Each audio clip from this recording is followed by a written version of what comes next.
चलिए, तो आज का हमारा नेक्स्ट टॉपिक है रिप्रोडक्शन। रिप्रोडक्शन का मतलब क्या होता है? रिप्रोडक्शन माने के कैसे लाइफ कंटिन्यू करती है। हमारे पास यही टॉपिक है, हाउ लाइफ कंटिन्यूज, कैसे लाइफ आगे चलती है, कैसे हमारी जनरेशन एक जनरेशन से दूसरी जनरेशन आती है। तो इसी चीज पर हमारा टॉपिक है कि लाइफ को कंटिन्यू करने में रिप्रोडक्शन हेल्प करता है। अब लाइफ कंटिन्यू कैसे? तो what is reproduction? Reproduction is the biological process by which living organisms produce young ones of their own kind. Obviously, अपने own kind को जब वो प्रोड्यूस करते हैं तो उनकी एक जनरेशन से नेक्स्ट जनरेशन आती है, वंश वेल आगे बढ़ती है।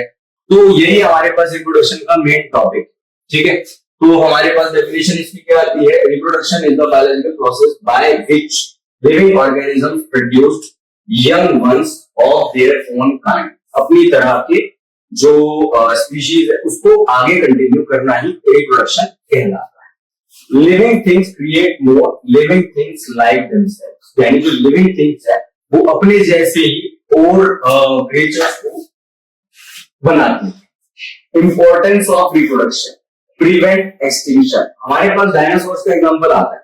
डायनासोर्स पहले थे, क्या हुआ? वो पूरी तरीके से विलुप्त हो गए, खत्म हो गए। कैसे वो पूरी तरीके से खत्म हो गए? क्योंकि जो हमारे पास जो स्पीशीज थी ना डायनासोर की, उनको उनका वंश आगे बढ़ाने के लिए, उनको आगे कैरी करने के लिए, उनकी नेक्स्ट जनरेशन आएगी, एक ही साथ वो बिल्कुल वाइप आउट हो गए, बिल्कुल खत्म हो गए। तो ये डायनासोर हमारे पास परफेक्ट एग्जांपल्स हैं कि रिप्रोडक्शन क्यों जरूरी है, ताकि हमारी एक जनरेशन से दूसरी जनरेशन आगे बढ़ सके, ठीक है। Life continuity, continuity of life to maintain, continuity of life maintain करता है। इवन इंडिविजुअल डाई, स्पीशीज जो होती है वो थ्रू ऑफस्प्रिंग्स माने बार next generation to next generation चलते रहेगी, यानी हमारी स्पीशीज खत्म नहीं होगी। इसके बाद वेरिएशन। वेरिएशन का मतलब क्या होता है? वेरिएशन का मतलब होता है बेटा विभिन्नता, विभिन्नता, ठीक है। तो create variation which are essential for survival in changing environments. यानी कि इसको कुछ ऐसा समझो कि मान लो कि आप किसी, जैसे आप प्लेन एरिया में रहते हो, अब आप किसी माउंटेन एरिया में रहने चले गए। तो अगर आप किसी माउंटेन या हिली एरिया में रहने चले गए, ऑब्वियसली वहां की जियोग्राफिकल कंडीशन, क्लाइमेट्स अलग होंगे। तो जब आपकी नेक्स्ट जनरेशन आएगी उसमें स्लाइटली किसी तरीके का चेंज होगा, उससे नेक्स्ट जनरेशन में कोई चेंज होगा। तो जब बहुत सारे चेंजेस जो आपको है वो वेरिएशन मिलते हैं, तब क्या होता है? तब इवोल्यूशन होता है। वो चेंजेस किस लिए होता है? वो चेंजेस होते हैं अडेप्टेशन के लिए। अडेप्टेशन माने कि किसी तरीके का जो सर्वाइवल है, सर्वाइवल जो होता है उसको इजी बना देता है, आप उस माहौल में ढल जाते हो, दैट इज अडेप्टेशन। तो इवोल्यूशन, इवोल्यूशन में हेल्प करता है। Accumulate change lead to the development of new species, यानी नई स्पीशीज बन जाती है। तो वो उस चीज में हेल्प करता है, उसको इजीली अडेप्ट करवा देता है, ठीक है। अब इसके बाद main type of reproduction. Reproduction के हमारे पास टाइप कैसे हैं? सबसे पहले asexual reproduction, single parent involve, no fusion of gametes, genetically identical offspring. यानी इसमें सिंगल पेरेंट होता है, एक सेल है, दो में टूटा, दो नए सेल तैयार हो गए। तो ये इस तरीके का जो हमारे पास पार्ट आया है एसेक्सुअल रिप्रोडक्शन, ठीक है। तो एसेक्सुअल जो रिप्रोडक्शन के बारे में हम बात कर रहे हैं, ऑब्वियसली देखो अब इनका जो डीएनए वो सेम रहेगा, तो जेनेटिकली आइडेंटिकल रहेंगे। कोई गैमेट का फ्यूजन हुआ, गैमेट्स मतलब जैसे कि स्पर्म और ओवम आपस में फ्यूज करते हैं, इस तरीके का कुछ नहीं हुआ। बस एक सेल था, मदर सेल था, टूटा, दो डॉटर सेल में बन गया, ठीक है। अब सेक्सुअल मोड ऑफ रिप्रोडक्शन के बारे में बात करते हैं। दो पेरेंट इन्वॉल्व होते हैं, दो पेरेंट इन्वॉल्व होते हैं। Fusion of male and female gamete, fusion करता है मेल और फीमेल गैमेट का, स्पर्म और ओवम आपस में फ्यूज करते हैं, और यहां पर वेरिएशन होता है। बेटा वेरिएशन, वेरिएशन ही इवोल्यूशन की सीढ़ी है, यानी वेरिएशन टू वेरिएशन होता जाएगा, और जब उनको कंबाइन करेंगे तब आपके पास एक इवोल्यूशन आएगा, एक बहुत बड़ा चेंज आएगा। अब ये आइडेंटिकल, आइडेंटिकल है तो किसी तरीके का कोई वेरिएशन तो है नहीं। अब कंसीडर करो इसमें क्या हुआ, आपके पास एक टम्बलर है, ठीक है। टम्बलर में आपने क्या किया, कुछ इसमें वाटर फिल किया, उसके अंदर कुछ हमारे पास सिंगल सेल ऑर्गेनिज्म है। जो सिंगल सेल ऑर्गेनिज्म है और आप उसको बॉईल करोगे तो बॉइल करोगे तो यहाँ पे क्या होगा, जितने भी आपके पास मान लो 100 ऑर्गेनिज्म है, 100 में से 99 अगर खत्म हो गए हैं और एक रह गया, तो एक जब आगे डिवाइड करेगा तो उसके ऊपर हीट का कोई असर नहीं होगा। क्यों? क्योंकि वो आइडेंटिकल है, वो एसेक्सुअल मोड से क्या हुआ है, रिप्रोड्यूस हुआ है, तो वो सारे के सारे आइडेंटिकल हैं। ऑब्वियसली 99 जो थे वो सिमिलर थे, जेनेटिकली सेम थे, तो इन पे हीट किया तो ये सारे के सारे क्या हो गए, ये वैनिश हो गए, सारे के सारे खत्म हो गए। ठीक है, अब यहाँ पे वेरिएशन अगर होता तो ऑब्वियसली वो सर्वाइवल इजी रह जाता, वहां पे उसको अडेप्ट कर लेते उस एनवायरनमेंट को। उसके बाद क्या होता, उसके बाद जो उनकी न्यू स्पीशीज आएगी, वो न्यू स्पीशीज अपनी जो सर्वाइवल एक्सटिंक्ट है, या फिर सर्वाइवल में कह सकता हूं कि अपने सर्वाइवल सिचुएशन की वजह से एक अडेप्ट हो गई, एक माहौल में अडेप्ट हो गई है, जिसकी वजह से वो क्या होगा, वो क्या करेगा, इजीली ऐसे एनवायरनमेंट में सर्वाइव कर पाएगा जिसका टेम्परेचर हाई है। ठीक है, एसेक्सुअल रिप्रोडक्शन के बारे में बात करते हैं बेटा। एसेक्सुअल रिप्रोडक्शन यानी single parent reproduction, single parent reproduction, asexual reproduction की कैरेक्टरिस्टिक्स क्या है इसकी? तो सबसे पहले फास्ट प्रोसेस, बहुत जल्दी होता है, बहुत जल्दी होता है, तो पॉपुलेशन बहुत क्विकली ग्रो करती है, बहुत ज्यादा ग्रो कर जाती है। Clone, offsprings are exact copies of the parents. Obviously जब मेरे पास एक सिंगल ऑर्गेनिज्म है, उससे दो प्रोड्यूस हो गए, तो वो उनके क्लोन होंगे, क्योंकि genetic material as it is same है, किसी तरीके का कोई वेरिएशन नहीं है, किसी तरीके का कोई चेंज नहीं है। इसके बाद सिंपल, कोई कॉम्प्लेक्स रिप्रोडक्टिव ऑर्गन या गैमेट की जरूरत नहीं पड़ती, क्योंकि ऑब्वियसली ना मदर सेल से डायरेक्ट तो डॉटर सेल बनी है इस तरीके से। और लेस वेरिएशन, बहुत लिटिल जेनेटिकली चेंज होता है, बहुत छोटा जेनेटिक चेंज होता है। बताया ना मैंने, 100 थे मेरे पास, तो 99 डेड हो गए, एक बचा, फिर अब वो ग्रो करेंगे। ठीक है, तो इस तरीके से काम चलता है। अब इसके बाद हमारे पास नेक्स्ट क्या पार्ट आ जाता है, मैथड। सबसे पहले बाइनरी फिजन। तो बाइनरी फिजन के अंदर क्या होता है, देखो फिजन माने टूटना, बाइनरी माने दो पार्ट में, बाइनरी दो पार्ट में जब फिजन होता है, दो पार्ट में कोई चीज ब्रेक डाउन होती है, तो इसको हम क्या बोल रहे हैं, बाइनरी फिजन। अब यहाँ पे एक ऑर्गेनिज्म दो इक्वल डॉटर सेल्स में जाता है, जैसे अमीबिया और पैरामीशियम। अमीबा और पैरामीशियम, बाई माने दो, बाइनरी फिजन, दो ऑर्गेनिज्म बनते हैं। देखिए अब हमारे पास ये क्या है, पेरेंट अमीबा है।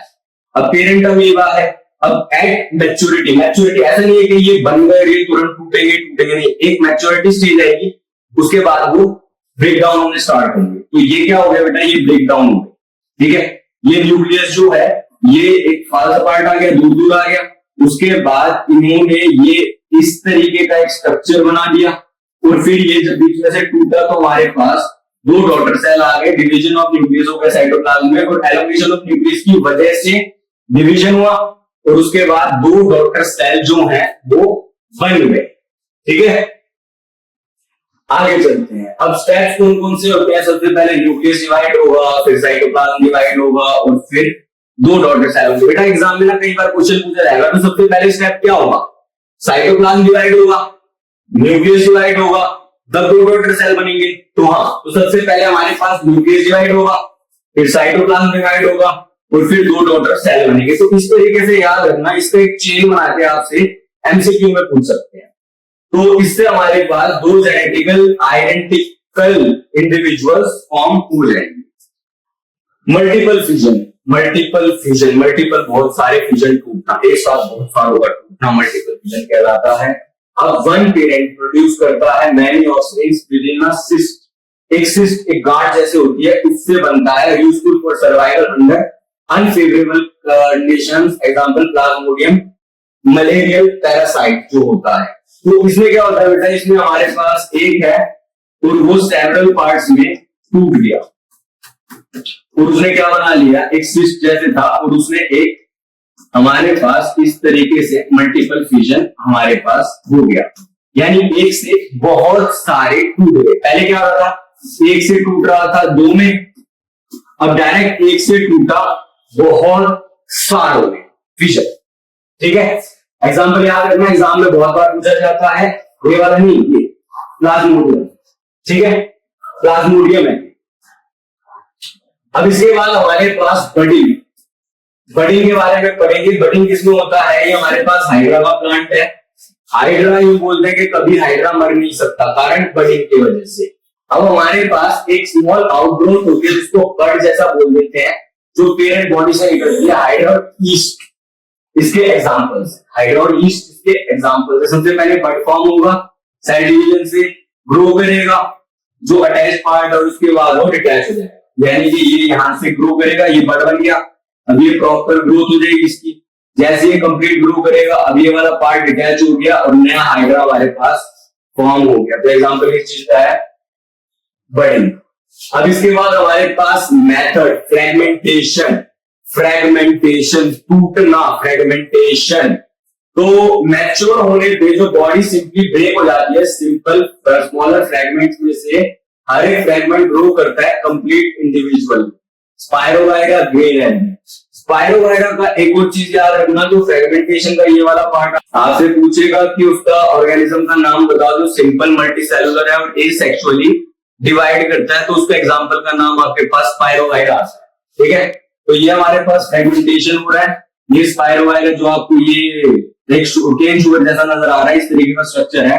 अब ये न्यूक्लियस है, बीच में से टूटा तो सेट था, तो स्पाइरल क्लोरोप्लास्ट आ गया। तो ये जैसे ही टूटा हमारे पास दो स्पाइरोगाइरा तैयार हो गए। ठीक है, गुड। इसके बाद हमारे पास स्पोर फॉर्मेशन, स्पोर फॉर्मेशन, बीज बनना, बीजाणु समासन बोलते हैं इनको। तो स्पोर्स क्या होते हैं? माइक्रोस्कोपिक रिप्रोडक्टिव यूनिट्स होती है जो प्रोड्यूस करी जाती है एक सैक लाइक स्ट्रक्चर में, जिसको बोलते हैं स्पोरेंजिया। क्या बोलते हैं जिसको? स्पोरेंजिया। और यहाँ पे राइजोपर्स जो ब्लैक मोल्ड जिसको बोल रहे हैं, इसका एग्जांपल एडवांटेज, ये हार्श कंडीशन में भी सर्वाइव कर लेता है, जैसे थिक वॉल्स, मोटी मोटी वॉल्स। और लाइट जो होती है इजीली स्प्रेड, ये लाइट होते हैं इजीली स्प्रेड हो जाते हैं बाय एयर, यानी एयर में काइंड ऑफ फ्लोट कर रहे होते हैं। जहां भी इनको एज न्यूट्रिशन वाला स्पेस दिखता है वहां जाएंगे और बैठ जाएंगे और फिर वो ग्रो कर जाएंगे। ठीक है, तो स्पोर फॉर्मेशन होता है राइजोपर्स को, ध्यान से समझना इसको। Plants form non reproductive parts, यानी वो जो जैसे बीज होते हैं ना, बीज से अलग किसी भी चीज से जब प्लांट ग्रो करता है, जैसे रोज, जैसे केन शुगर, जैसे ग्रेप्स, ये सारे बीज से अलग ग्रो करते हैं। तो इनका हमारे पास पार्ट आता है नेचुरल वेजिटेटिव प्रोपोगेशन। ये जो आपके पास पार्ट आया हुआ है बेटा हमारे पास, ये ब्रायोफाइलम का है। ये पौधा होता है ब्रायोफाइलम, जिसकी पत्तियों से एक नया प्लांट ग्रो कर जाता है। फ्रॉम रूट्स, रूट से, जैसे स्वीट पोटैटो या डायरिया, स्टेम से पोटैटो जिंजर या शुगर केन या फिर केन शुगर, और ये लिखा हुआ ब्रायोफाइलम। लीफ से ब्रायोफाइलम, लीफ बट ब्रायोफाइलम एक अच्छा एग्जांपल है। Why it's helpful in agriculture? Agriculture में ये हेल्पफुल क्यों है? क्योंकि इनकी ग्रोथ ज्यादा जल्दी होती है। Plants grow quickly compare to growing from seeds. Seeds पहले अंकुरित होगा, फूटेगा, फिर वो ग्रो करेगा, लेकिन इनके अंदर जल्दी से ग्रो कर जाता है। डिजायर्ड ट्रेट हम मेंटेन कर सकते हैं, एग्जैक्ट कैरेक्टरिस्टिक जो हाई क्वालिटी की होती है। सीडलेस प्लांट्स, इसमें पॉसिबल, जैसे बनाना, ग्रेप्स, जैस्मिन भी बताया था ना, ग्रेप्स का एग्जांपल दिया था, जैस्मिन, बनाना, ये सीडलेस प्लांट्स होते हैं। तो इनसे हम वेजिटेटिव प्रोपोगेशन से इनको भी ग्रो करवा सकते हैं और डिजीज की। अब जो टिश्यू कल्चर होता है वो इंश्योर करता है हेल्दी और वायरस फ्री प्लांटलेट्स को। ठीक है, अब इसके बाद आर्टिफिशियल मेथड हमारे पास, ये आर्टिफिशियल मेथड है। सबसे पहले मेथड है कटिंग, लेयरिंग, ग्राफ्टिंग। ये तीन मेथड्स हैं। एक पार्ट दिया जाएगा, स्टैंड से कट करा जाएगा और प्लांट कर दिया जाएगा, जैसे रोज और केन शुगर। रोज लिया, रोज की स्टैंड ली, उसको थोड़ा ट्रांसवर्सली काटा और लगा दिया, एंड बूम, रोज। इसी तरीके से केन शुगर लिया, केन शुगर में हमारे पास जो ये वाला पार्ट होता है, यहाँ पे ये आंख बोलते हैं इसको। ठीक है, तो हम इसको क्या करते हैं, इसको ट्रांसवर्सली कट करते हैं इस तरीके से, तो हमारे पास ये कुछ इस तरीके का स्ट्रक्चर आ जाता है, जिसमें जो बीच का पार्ट है उसको हम छेड़ते हैं। बीच का पार्ट सही रहता है, सेगमेंटेड जो होता है, इसको नीचे लगा देते हैं और फिर ये ग्रो कर जाता है। ठीक है, इसके बाद लेयरिंग, एक ब्रांच दबा दी जाती है और अटैच सॉइल से अटैच कर दी जाती है, जैसे जैस्मिन और लेमन के अंदर एक ब्रांच को लिया और वो दबा दिया, बस कर गया ग्रो। और इसके बाद हमारे पास ग्राफ्टिंग, हम पार्ट्स जो दो डिफरेंट प्लांट्स हैं उनमें जोड़ देते हैं। मैंगो और एप्पल, एक पार्ट लिया दूसरे प्लांट के अंदर लगाया, उसको जोड़ दिया, तो जब वो जुड़ेगा तो वो बाद में इसके साथ कनेक्ट हो जाएगा और वो ग्रो करने लग जाएगा। ठीक है, अब टिश्यू कल्चर हमारे पास लास्ट आता है। Growing plants in laboratory medium, laboratory medium में होता है जैसे ऑर्किड और ऑर्नामेंटल प्लांट्स को बनाया जाता है। Sexual reproduction, fusion of male and female gamete, male और फीमेल गैमेट जब आपस में जुड़ते हैं उस प्रोसेस को हम सेक्सुअल रिप्रोडक्शन बोलते हैं। अब मियोसिस एंड वेरिएशन, मियोसिस की बात करें बेटा तो हमारे पास दो तरीके के सेल डिवीजन है, मियोसिस है और एक माइटोसिस है। माइटोसिस को कैसे याद रखेंगे, MIT, माइट बी इक्वल, ऐसे याद रखो, माइट बी इक्वल, तो इसको हम इक्वेशनल डिवीजन बोलते हैं। ये हमारे पास क्या होती है बेटा, इक्वेशनल डिवीजन। ठीक है, तो ये हमारे पास इक्वेशनल डिवीजन होती है। अब इक्वेशनल डिवीजन में जो 2n नंबर है वो हमारे पास 2n और 2n में डिवाइड होता है, और फर्दर ये भी 2n 2n 2n और 2n में डिवाइड हो जाते हैं। ठीक है, तो 4 2n होंगे, लेकिन यहां पे मियोसिस में क्या होता है, आपके पास जो 2n होता है वो 2n 2n में, और उसके बाद ये 4n की फॉर्मेशन कर लेते हैं। ठीक है, तो ये किस तरीके का है, रिड्यूस हुई ये चीजें, घट गई हैं, कम हो गई हैं, तो ऐसे डिवीजन को हम बोलते हैं रिडक्शनल डिवीजन।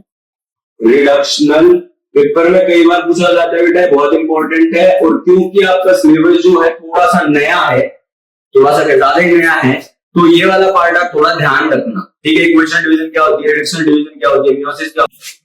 अब इसके बाद मियोसिस, स्पेशल सेल डिवीजन होती है जो हाफ कर देती है। ये बेटा देखा आपने, हाफ कर दिया और नंबर प्रोड्यूस करते हैं गैमेट्स के अंदर।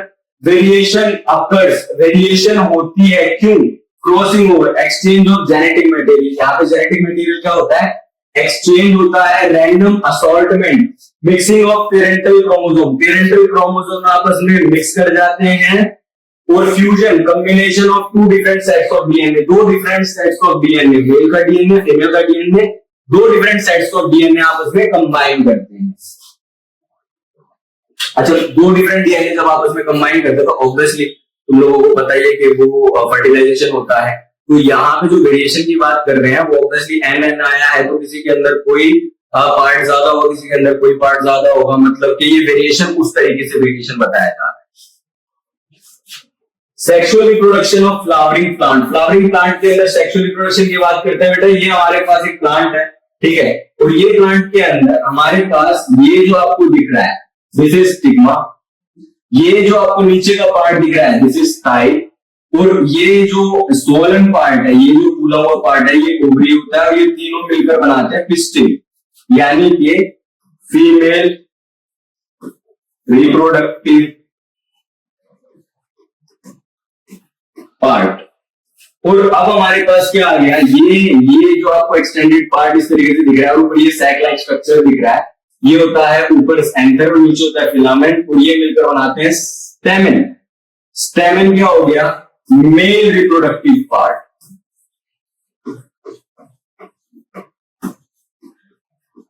ठीक है, उसके बाद ये जो इस तरीके से स्ट्रक्चर नजर आ रहे हैं दे आर सेपल्स, और ये जो आपको कलरफुल पार्ट नजर आ रहा है इनको रिप्रोडक्टिव ऑर्गन है, हमारे पास रिप्रोडक्टिव ऑर्गन है। मेल पार्ट को स्टेमेन बोलते हैं, एंथर और फिलामेंट होते हैं सपोर्ट के लिए। भैया ये जो आपने बनाया है ये किस काम का है बेटा, अगर ये कंसीडर करो ना होता तो हमारे पास जो एंथर होता वो यहां पर होता, और अगर मेरे पास एंथर यहां पर होता तो एंथर के अंदर क्या होते हैं, पोलन ग्रेन्स होते हैं भैया। अगर यहाँ पे मेरे पास जो पोलन ग्रेन्स है, यहाँ पे जो ये वाले पोलन ग्रेन्स मैं आपको ये दिखा रहा हूं, ये पोलन ग्रेन्स ये दिख रहे हैं, ये जो मैं अलग अलग पोलन ग्रेन्स बना रहा हूं, अगर ये वाले पोलन ग्रेन्स मेरे पास होते हैं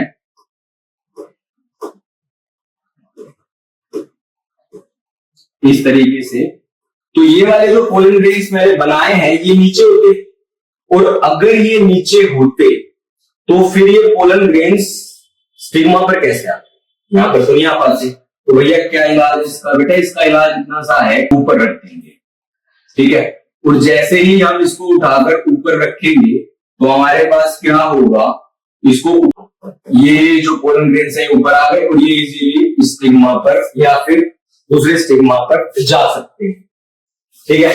नेक्स्ट है हमारे पास फीमेल पार्ट, स्टिल या कार्पल भी बोलते हैं इसको, ठीक है। ये हमारे पास कार्पल भी आ जाता है, इसको कार्पल भी बोलते हैं। स्टिग्मा रिसीव पोलन ग्रेन, तो हमारे पास जो इस ये वाला पार्ट है ये और ये वाला जो पार्ट है ये आ गया स्वोलन पार्ट, जो नीचे ये सूजा हुआ हिस्सा, इसका फूला हुआ हिस्सा, इसको बोलते हैं ओवरी, जिसके अंदर क्या होते हैं, ओव्यूल्स होते हैं, ठीक है। ओव्यूल ओवरी, ओवरी फ्रूट में कन्वर्ट होता है, ओव्यूल सीड में कन्वर्ट होता है। अब इसके बाद पॉलिनेशन। पॉलिनेशन क्या होता है? Transfer of pollen grain from anther to stigma. अभी अभी मैंने इस तरीके का स्ट्रक्चर बनाया था, ये जो स्टिग्मा का स्ट्रक्चर है। तो जब आपके पास पोलन ग्रेन जो इस तरीके का स्ट्रक्चर होता है, जब वो यहां पर आकर लैंड कर जाता है, ठीक है, तो इस प्रोसेस को पॉलिनेशन बोलेंगे। अगर उसके अंदर से एक पोलन ट्यूब एलोंगेट करती है तो वो पॉलिनेशन कंप्लीट हो जाता है। तो अब हम क्या देख रहे हैं, सेल्फ पॉलिनेशन या क्रॉस पॉलिनेशन। बेटा इसके वैसे और नाम है, ऑटोगैमी, हिप्नोगैमी, जेनोगैमी, ये 3 नाम हो रहे हैं, लेकिन वो आप हायर क्लासेस में पढ़ेंगे। अभी याद रखो सेल्फ पॉलिनेशन और क्रॉस पॉलिनेशन। अगर सेम फ्लावर पर या सेम प्लांट पर होता है तो उसको हम बोलते हैं self pollination. Less pollen waste, इसमें कम पोलन वेस्ट होता है, तो एडवांटेज है।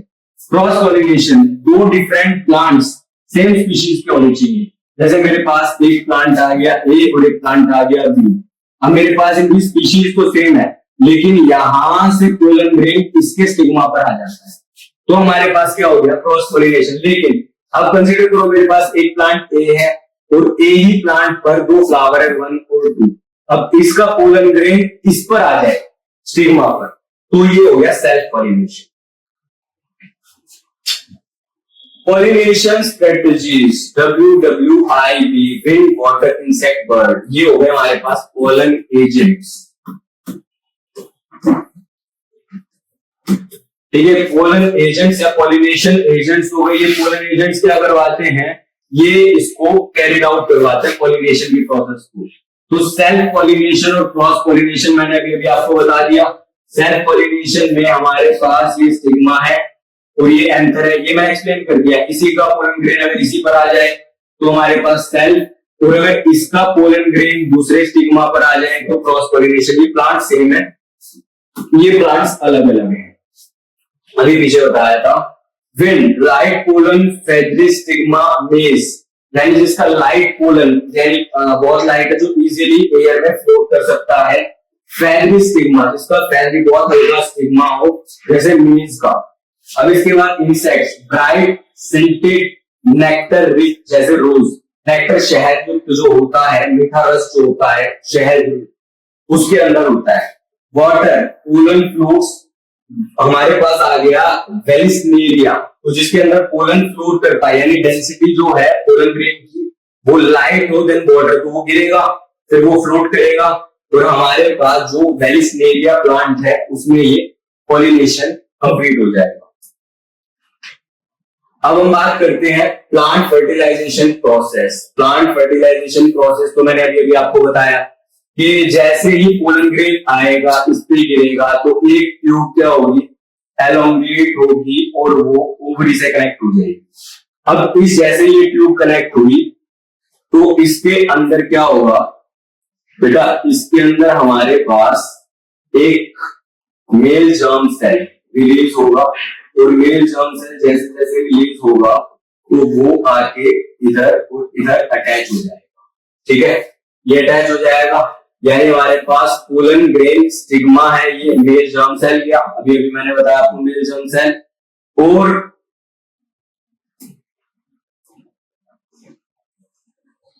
ये मेल जर्म सेल गया, ओवरी से अटैच हो गया। और ये हमारे पास पॉलिनेशन का प्रोसेस जो है वो कंप्लीट हो जाता है। पोलन ग्रेन लैंड करता है किसी स्टिकी स्टिग्मा पर जो चिपक जाए। पोलन ट्यूब ग्रो करेगी स्टाइल से, ट्यूब रीच करेगी ओव्यूल से, ओवरी तक और मेल गैमेट फ्यूज कर जाएगा एग से, ओव्यूल सीड में कन्वर्ट होगा, अभी बताया था, और ओवरी फ्रूट में कन्वर्ट होगा, अभी थोड़ी देर पहले बताया था मैंने। अब इसके बाद ह्यूमन रिप्रोडक्शन या प्यूबर्टी। प्यूबर्टी यौवनावस्था, तो प्यूबर्टी के बारे में बात करते हैं। जो पीरियड होता है सेक्सुअल मैच्योरिटी का उसको प्यूबर्टी बोलते हैं। इसके बहुत इंपॉर्टेंट क्वेश्चन है ये, कारण एप्लीकेशन बेस्ड है और यह एप्लीकेशन इसकी ये एप्लीकेशन होता है।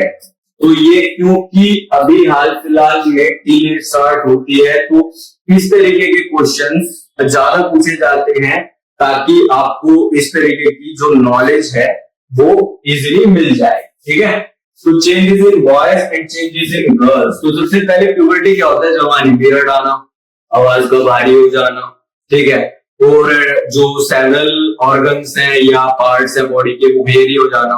तो इस तरीके की जो कंडीशंस होती हैं, इस तरीके की जो सिचुएशन होते हैं, चेंजेस होते हैं, जो वो प्यूबर्टी यौवन अवस्था है, जवानी उसको बोल देते हैं। चेंजेस इन बॉयज, बॉयज के अंदर क्या होता है? वॉइस डीपर, आवाज भारी हो जाती है। Facial and body hair growth, यानी फेशियल दाढ़ी आने लग जाती है, बॉडी हेयरी हो जाती है, हेयर ग्रोथ हो जाती है। स्पर्म प्रोडक्शन स्टार्ट, स्पर्म बनने लग जाते हैं। चेंजेस गर्ल्स के अंदर ब्रेस्ट डेवलपमेंट, उनकी ब्रेस्ट डेवलप होने लग जाती है। हिप्स ब्रॉडन, हिप्स ब्रॉड होने लग जाते हैं। और मेंस्ट्रुएशन स्टार्ट, यानी यहाँ पे जो एक साइकिल होती है जिसको नॉर्मली डेट या पीरियड्स भी बोल दिए जाते हैं, वो स्टार्ट हो जाती है। ठीक है, ये प्यूबर्टी के टाइम पर होता है। Male reproductive system, male reproductive system के बारे में बात करें तो टेस्टिस क्या करते हैं? प्रोड्यूस करते हैं स्पर्म और टेस्टोस्टेरोन। ठीक है, स्क्रोटम सैक मेंटेन करता है लोअर टेम्परेचर, 2 से 2.5 डिग्री सेल्सियस टेम्परेचर लोअर चाहिए। किस लिए भैया? स्पर्म बनने के लिए। अगर भैया ना, अगर ये टेम्परेचर ना अटेन हो तो बेटा क्या होगा? स्पर्म नहीं बन पाएगा। स्पर्म को एक पर्टिकुलर टेम्परेचर चाहिए वरना वो बन ही नहीं पाएगा। समझ रहे हो? वास्ट डिफरेंस, तो यहाँ पे ट्यूब कैरी करती है स्पर्म को और यूरेथ्रा कॉमन पैसेज है यूरिन और स्पर्म का। तो यहाँ पे हमारे पास ये इस तरीके का स्ट्रक्चर है। ठीक है, तो मेल रिप्रोडक्टिव ऑर्गन का स्ट्रक्चर है। इसको ध्यान रखना, तुम्हारे एग्जाम में बनाने को नहीं आता, लेकिन इसको कभी कभार लेबल करने को आ जाता है। ठीक है, तो हमारे पास ये जो स्ट्रक्चर है इसके अंदर ये वाला जो पोर्शन है, ये वाला पोर्शन टेस्टिस का पोर्शन है। अब टेस्टिस के पोर्शन के बाद हम बात करें तो इसमें epididymis, vas efferentia, testis, testicular lobules, glands penis, foreskin, testis, urethra, bulbourethral glands, prostate, seminal vesicle, urinary bladder, ये कंबाइंड में स्ट्रक्चर है। तो बस तुम्हें ये ज्यादा नहीं है, ये 3-4 स्ट्रक्चर्स के बारे में ध्यान रखना है और उन्हीं का तुम लोगों को लेबलिंग ध्यान रखनी है। अब इसके बाद फीमेल सिस्टम के बारे में बात करें तो ये important exam point of view से, तो यहाँ पे हम बात करेंगे कि इनके अंदर ओवरीज होती है, तो एग्स को प्रोड्यूस करती है ओवा और एस्ट्रोजन हार्मोन प्रोड्यूस करा जाता है। फैलोपियन ट्यूब होती है साइट ऑफ फर्टिलाइजेशन। याद रखना, साइट ऑफ फर्टिलाइजेशन कहां पर फर्टिलाइजेशन होता है? तो फैलोपियन ट्यूब में होता है। Uterus development of baby occurs, यानी यहाँ पे बेबी का डेवलपमेंट होता है। वजाइना एक बर्थ कैनाल है, तो यहां से बेबी का जो बर्थ है वो इस कैनाल के थ्रू।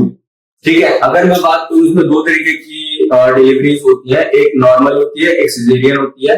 नॉर्मल डिलीवरी का ये बर्थ कैनाल का होता है और एक सिजेरियन जो होती है उसमें फिर वो ऑपरेशन के थ्रू किया जाता है, वो सेकंड में। फर्टिलाइजेशन अगर नहीं हो तो भैया फर्टिलाइजेशन क्या होता है? बेटा अगर स्पर्म ओवम से आकर के फ्यूज ना करे तब क्या होगा? अगर फर्टिलाइजेशन नहीं हो तो क्या होगा? तो भैया क्या होगा कि जो मेंस्ट्रुएशन साइकिल है,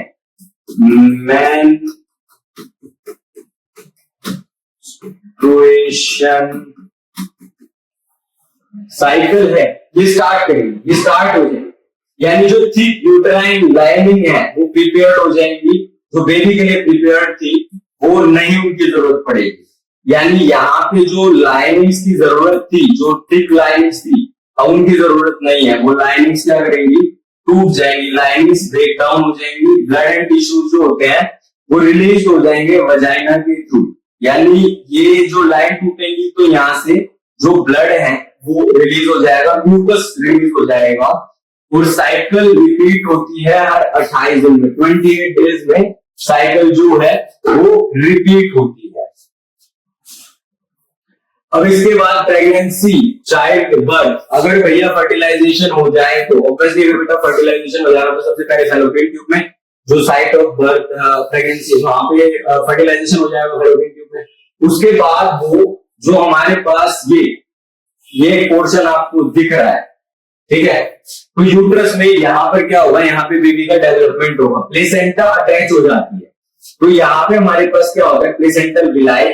अब यहां से हमारे पास एक प्लेसेंटा आके बच्चे से अटैच हो जाती है और प्रोवाइड क्या करती है, एक special disc like tissues between mother and foetus के बीच में होता है ये ऑक्सीजन और न्यूट्रिएंट्स प्रोवाइड करती है बेबी को, और रिमूव करती है कार्बन डाइऑक्साइड एंड वेस्ट, इसमें से रिमूव करा जाता है। तो डाइज या फिर DIRSV, diet iron rest safety vaccination, ये जरूरी होते हैं ड्यूरिंग प्रेगनेंसी। ये भी आपका एप्लीकेशन बेस्ड क्वेश्चन है, डाइज इसको ऐसे बोल सकते हैं। अब हमारे पास सेफ्टी और कॉन्ट्रासेप्शन मेथड्स के बारे में बात करते हैं। तो सबसे पहले failure methods, most trending, most popular और मोस्ट इंपॉर्टेंट मेथड के बारे में बात करें तो ये होते हैं कॉन्डोम्स। अब जो कॉन्डोम्स होते हैं प्रिवेंट करते हैं स्पर्म को, जिससे एग और एग से मीट ना करे, स्पर्म एग से मीट ना करे।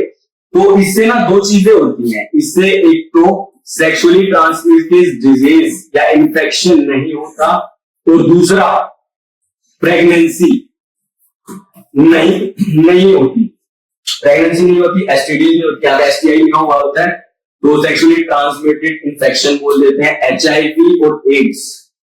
पहले अब एचआईवी और एड्स में थोड़ा सा फर्क समझ लो।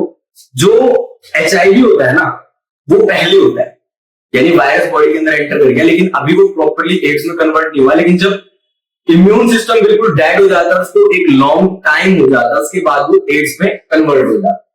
हार्मोनल मेथड पिल्स, जैसे हमारे पास आईपी का नाम आता है, तो यहाँ पे कॉन्ट्रासेप्टिव पिल्स इनको हम बोलते हैं माला डी आईपी। ये changes hormonal balance to stop ovulation. Hormonal balance है ना, तो वो एक हार्मोन को बढ़ा देगा, तो उससे क्या होगा, जो ओव्यूलेशन है वो रुक जाएगा, ठीक है।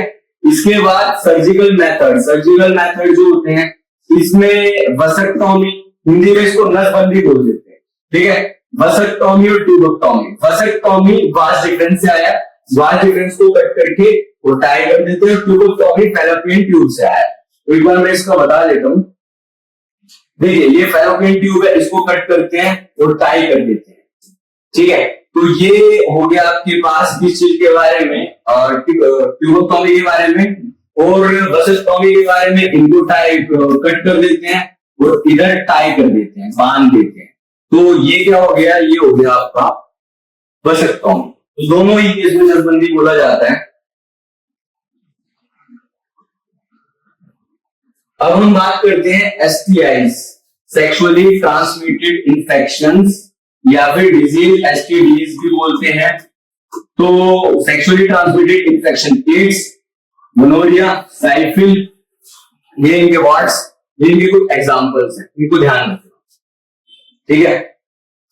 अब प्रीवियस ईयर क्वेश्चंस के बारे में बात करते हैं। तो सबसे पहले बात करते हैं इस चीज के बारे में, डिफाइन रिप्रोडक्शन। रिप्रोडक्शन हमें पता है, देखो मैं आंसर नहीं बताऊंगा अभी, आंसर आपको खुद से ही लिखने हैं। ये इंपॉर्टेंट क्वेश्चन है, ये पीवाईक्यूज है, ये भी डिस्कस कर रहे हैं। तो रिप्रोडक्शन क्या होता है कि लोगों को बता रखा है कि नई स्पीशीज का आना बता रखा है ना। तो रिप्रोडक्शन के पार्ट में सेक्सुअल और एसेक्सुअल डिफरेंसेस लिखने हैं आपको। बाइनरी फ्यूजन अमीबा के अंदर किस तरीके से होता है उसमें बताया गया मैंने, पहले साइटोप्लाज्म, पहले न्यूक्लियस, तो पहले न्यूक्लियस फिर साइटोप्लाज्म और फिर दो सेल बन जाते हैं। अब बर्डिंग हाइड्रा के अंदर बताई थी, मैंने तुम्हें भी एग्जांपल दिया था कि हाइड्रा कभी मरता नहीं है, क्योंकि ऑब्वियसली एक बर्ड बन गया, नया प्लांट, तैयार होने या वो तैयार हो गया ऑर्गेनिज्म।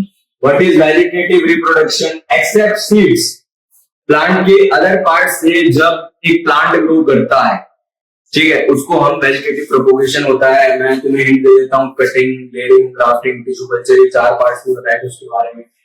एडवांटेजेस क्या है? वेजिटेटिव जल्दी ग्रो करता है, ठीक है, तो ऐसे प्लांट्स के लिए होता है जो सीड से इजीली ग्रो नहीं कर सकते, जिनको role of meiosis in variation. Meiosis का मैंने बता दिया कि वो 4 एन में बनते हैं, जिसमें एन जो है ऑब्वियसली उनके अंदर किसी तरीके का वेरिएशन आता है। तो वेरिएशन आने की वजह से जब वो आपस में एन जब है, जब स्पर्म जो है वो ओवम के साथ यूज करता है तो फर्टिलाइजेशन होता है, इसकी वजह से वेरिएशन आता है।